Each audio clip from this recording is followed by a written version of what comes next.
Hello and welcome to Ticket Manager's All Access Interview Series, engaging leaders from across the sports marketing spectrum to identify and explore critical issues in the business of sports, entertainment, sponsorship, activation, ticketing, hospitality, and even more. I'm your host, Jim Andrews. And joining me on this episode is Jan Liebchen, Senior Vice President and Head of Strategic Partnerships and Sponsorships for M&T Bank. Welcome, Jan. It's a pleasure to have you. Hey, Jim, thanks. I'm glad to be here. Yeah, looking forward to this conversation. Yeah, before we dive into those strategic partnerships and sponsorships, why don't we start with just some background on M&T Bank, particularly for those who recognize the brand, and if they do, probably because of some of those partnerships, but they may be unfamiliar with the company's heritage, the footprint, positioning, and all of that. So can you walk us through some of those things? Sure. So M&T Bank employs about 22,000 people, has a network of 1,000 branches that spans about 12 states from Maine to Virginia and Washington, D.C. And, at its core, it's a community bank that's committed to local businesses and entrepreneurs and having an impact on the communities that they live and work in.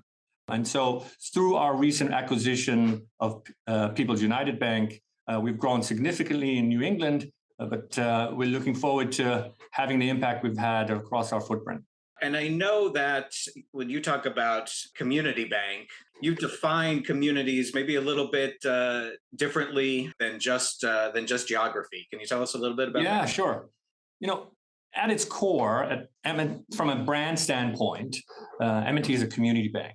We recognized a few years ago that the traditional definition of community, driven by geography and the proximity of your neighbors, those were your community.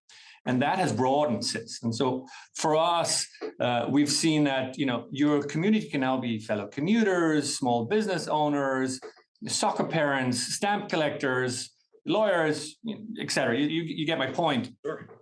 And so we evolved the brand idea of community banking to a bank for communities. Right? And you see that reflected in our advertisement, and that sense of community is expressed, through our official, maybe unofficial tagline of "Together We Can." And it's also, we're quite lucky in our brand in that we have an ampersand right in our M&T Bank logo, that kind of visually represents the togetherness. In the NFL sponsorship, that concept comes to life through football brings us together. That's the campaign that kind of wraps all of our activity with our two NFL partners. When we talk about those partnerships and others, I'd like to just get a little bit of a sense of the strategy behind those relationships. And again, I'm going to imagine that the community bank role plays a part in that. So can you talk about what the goals and objectives are for some of your various sponsorships, and maybe a little bit about just where sponsorship fits in the overall marketing mix? Contrary to maybe how some brands may follow their sponsorship frameworks, we have not focused our partnerships on a few themes or sports. That's really driven by our community bank model that takes the decisioning closer to the region and closer to the community that we serve. And so what we've found to have a unifying theme is this idea of us participating in community rituals, and whatever they may be. And therefore, as a result, our portfolio may be a little bit more diverse than you may traditionally look to generate. While sponsorships can and should impact the entire sales funnel, we find the most powerful impact for us is kind of the top to the mid section.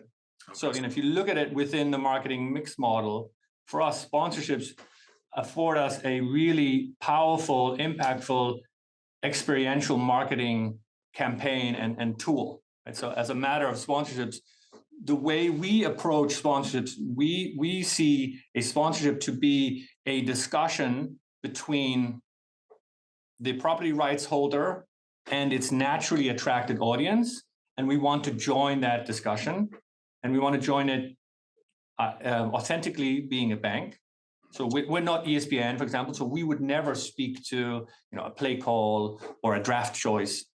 And being authentic to our bank, we also want to make sure that we add value to that conversation. And so when I say conversation, it's interpreted in its broadest sense. So it's the nature of the engagement between those two parties, right? So the Ravens, for example, have their Ravens flock, and they engage in multiple ways, so digitally or at game day, and in a variety of ways. And how do we participate in those engagements?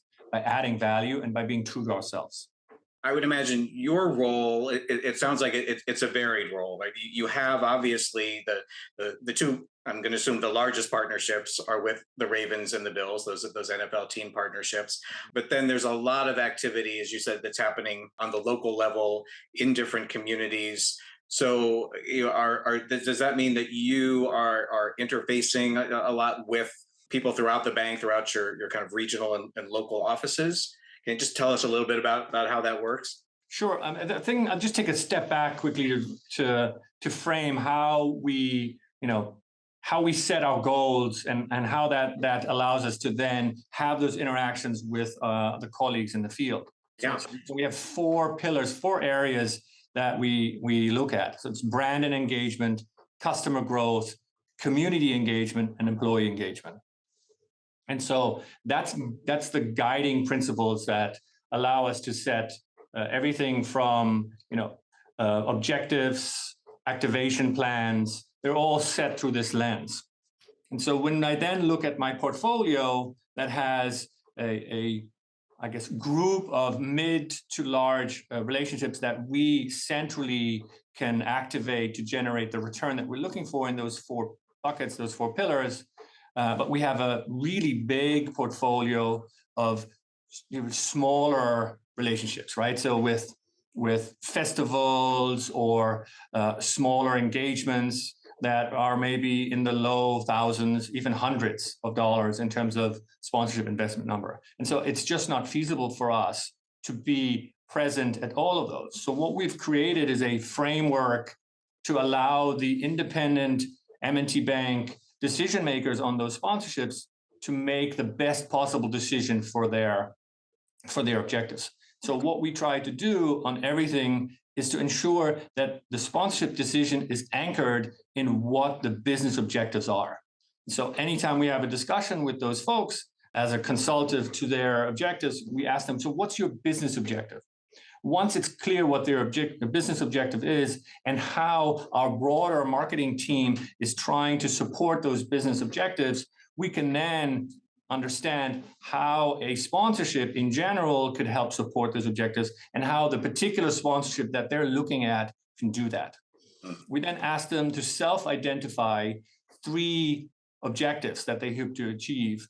That will then allow them to look at it post-sponsorship and see in a potential renewal and discussion if the objectives were achieved, and if not, whether it's a question of tweaking the assets or the structure of the deal, or if it's a question of renewing or not renewing the sponsorship. I'm kind of fascinated by the dynamic of portfolios when they are so diverse. And you and I talked earlier, and we discussed kind of the approach that M&T Bank has.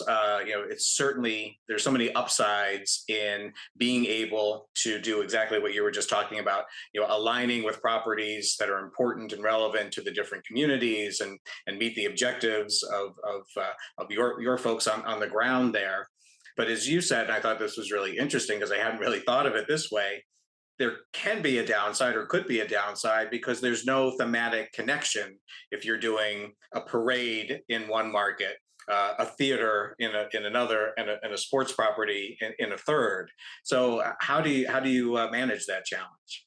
So I guess what we were talking about was the idea, that there's obvious benefits to having a focus, whether that's in your cultural sponsorships or in your sports sponsorship that's singular, so that those assets can interact with each other, right? So whether it's going from Pee Wee football in the local town that you serve through to the NFL, those assets can then interact with each other, in that you may take an NFL player to bring them to the Pee Wee, or you may talk to the support that you give on the very local level for the development of the game at an NFL game, right? And so that's what I was saying. But for us, there is a a connecting element, which is they're all community rituals, right? So what the story that we're telling is that we are part of your rituals, and so we can connect them on that level, right?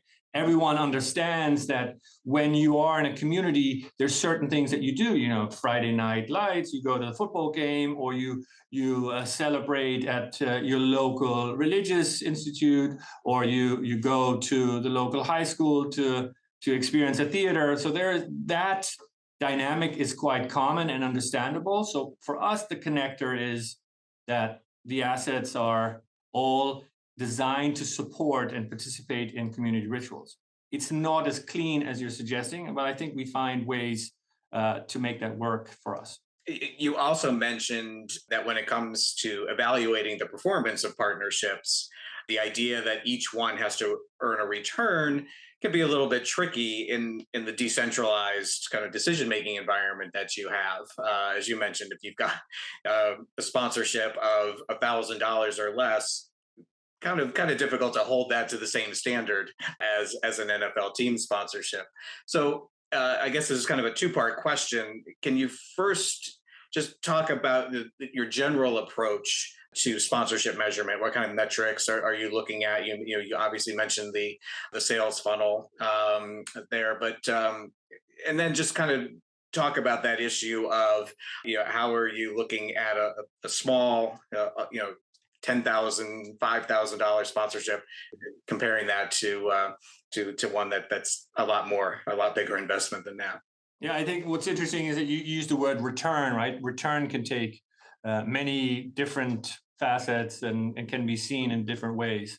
And so, I think it's really important to understand a few things. So the first thing, just as a team, we believe in continuous incremental improvement on all activities. So irrespective of what the actual return is, as long as there's incremental improvement in the particular category that we're looking to achieve, that's where we see our success, right? So we don't necessarily need to have paramount success in each of the categories. As long as we're seeing incremental improvements in all of the activities, it's the underlying ethos of the team, and it's relevant because it shows that we don't sit on really successful activities and just let it happen. We continuously evolve, which is why we're getting the return that we're seeing on most of our partnerships. I would again go back to what I said earlier. It's of paramount importance that any measurement scheme or framework that you create is anchored in a business objective. And so that in itself would make it obvious that your objectives that you set will vary depending on the business objectives in the region or the department that you're looking to satisfy with the specific sponsorship. So there's no singular, we need to generate impressions, we need to have XYZ brand health improvement. It really depends and varies. And I can talk about specific scenarios to highlight that in a minute. I think that's just the fact of the decentralized model. It requires that we, create these decision-making tools and help educate and support our decentralized decision makers on this idea. You need to anchor what you want to do in what your business objective is, not what a sponsorship can or cannot do. Because if it isn't anchored in your business objective, you will never know whether or not it's successful. And once that is set, that's when we then look at, given those objectives, what levers within the sponsorship activity can help support that. And that's where we set our objectives. So I don't have, unfortunately, an answer where we say we always do these three things. Yeah, no. Because that's not how it works for us in particular. I know that there are certain brands that may, focus on certain impacts, and quite successful ones that focus on TV visible signage at NFL games, for example, and are really driven by the impressions that are generated by that. That is one thing that's something we take note of, but it's definitely not the only way we generate value. Yeah, no, I'm a little bit skeptical when somebody has a very simple answer to that question, right? Because as you say, there are so many nuances, so, objectives, whether it's market to market or business line to business line. Yeah, if the company is using only one measuring stick, I think they're probably missing out on on quite a bit. You mentioned talking about some of the specifics, and I think maybe that will could be in the response to the next question that I wanted to ask you, which is basically kind of a comparison between those two large sponsorships that you have within the NFL, because there's so much conversation, given the visibility and the amount of investment required around naming rights. And to me, as someone who spends a lot of time just looking at this from the outside perspective, and is engaged in that debate over the value of those kinds of things, you offer kind of an interesting case study, because you have both the partnership where there's the naming rights component, with the Ravens and M&T Bank Stadium, but then you also have the relationship with the Buffalo Bills, where it is an official sponsorship without the venue title, and maybe that will change with the new stadium in Buffalo. Who knows? I won't ask you about to speculate on that, but can you compare those two partnerships, and Sure. obviously they are different in their structure, but I'm imagining that's going to go back to, because they're different in objectives as well. Yeah, so I totally agree. I mean, naming rights partnerships are a powerful tool in generating significant brand lift. So for us, it's just really important what the context is of that, because only with the right context will you ensure that the dollars that you have to spend, which are quite significant, are placed in the right place, right? So because the trade-off decisions that you're having is, should I do a naming rights partnership, or should I do a different marketing tactic to achieve the objectives that I want? So for us in Baltimore, the naming rights partnership made a lot of sense because it was attached closely to an acquisition of All First Financial. So it allowed us to have a quite outsized, immediate impact in the community, so much so that I would say lots of folks in the greater Baltimore area actually believe our headquarters are in Baltimore when they're actually in Buffalo. A little secret of mine. I would say, so for us, where are you when you start the consideration around a naming rights partnership when it comes to brand awareness, and where do you want to be is a really important thought process and decision. So if you look at the Bills, when the naming rights partnership became available after New Era, and now that Highmark took it over, the question there is, what's the delta that we could achieve in terms of awareness? And because it's our home market, we already have significant awareness. Right. The other point I would make is that while it's an important factor for us and really a valuable asset to be a naming rights partner, really how we generate a lot of our value is through all of the different activations that we do, right? Being in the community, working with our employees, generating direct growth through it. And so in this particular instance, the math doesn't necessarily make sense if you already have significant brand awareness, unless, of course, what you're trying to do is, guard off a new entry to the marketplace and want to avoid that your direct competitor puts their name right on the stadium that you have. But aside from that, I think we've done a great job at identifying where it makes sense for us to do naming rights partnerships and where it may make sense to have a significant presence. I mean, being the official bank of the Buffalo Bills, that's a big deal, right? And we do a really great job at then taking that relationship and making sure that we generate the best possible return for the firm. Yeah, and before I let you go, I'd love to talk about one of your other sponsorships, and that is with a pretty unique space in New York City, the Shed. And again, New York itself is an interesting market from a lot of perspectives. Certainly, lots of financial services businesses, including big banks, community banks, all competing for attention. So just tell us a little bit about how that partnership came, and again, maybe how are you using it, and again, maybe a little bit of the dynamic of how that's different working with an arts and cultural organization versus Sure. sports team. I mean, first of all, if you're not familiar with the Shed, I highly recommend that you go. What an exciting project that was part of one of the most significant real estate development projects in the Western Hemisphere in recent history, in the Hudson Yards. And so how we came to the Shed was that M&T Bank is a significant provider of financing to the Shed. Something that M&T is really, really good at is looking at complex financing structures and providing creative solutions to them. So where you may not have, traditional values that you can quantify as an underwriter, right? This is a brand new cultural institution. They don't have a history of ticket sales that you could point to or a history of revenue. It requires some creative thinking. Yeah. And so that's where M&T is really, really strong. And so the reason why this particular sponsorship is so much fun on our side is we have an authentic, true part in the creation of the Shed. To a certain degree, you could say that the Shed wouldn't be what it is today without M&T Bank. And so that's a really powerful storytelling tool. And that's really an exciting thing to be able to say in a market like New York City that is, the number one DMA around sponsorships and advertising, and doing this in a way that has an impact is exciting for us.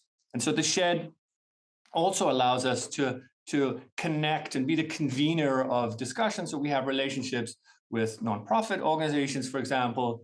There's an organization called Dream Yards that we've connected to the Shed. This is an organization in the Bronx that uses the arts to help educate young people. And we are taking the Shed and bringing it to Dream Yards and bringing the students from Dream Yards to the Shed. And so this connecting part is a really exciting part for us. And to be a part of the democratizing of access to art is really exciting, both the consumption and the creation of art in the most humble way we can do that. The arts world, contrary to the sports world, obviously has a little bit of a, I guess, stressed relationship with corporate underwriters, but the Shed is really innovative and a fantastic partner in finding ways that we authentically can join that particular conversation. And just listening to you and talking about all of these different partnerships, I think it's just a great reflection on why those of us who are in this business really are kind of fortunate, because we get to dabble in all of these different things, especially, someone in your role, it's that kind of a partnership, one day or 1 hour, and then it's a more traditional football tailgate activation. Right. The next day. So never. Yeah, they're both exciting, right? And from a portfolio standpoint, the same way your customer base will be varied in their interests and their engagements, the same way your portfolio should reflect that in some way, in my mind. Absolutely. So, well, Jan, thank you so much for taking the time and shedding some light on what you're doing there, and a lot of good things for sure. And we'll stay in touch and look forward to new developments from you. And on behalf of Ticketmanager and everyone there, thank all of you for watching and listening. And please join us again for the next episode in the All Access interview series.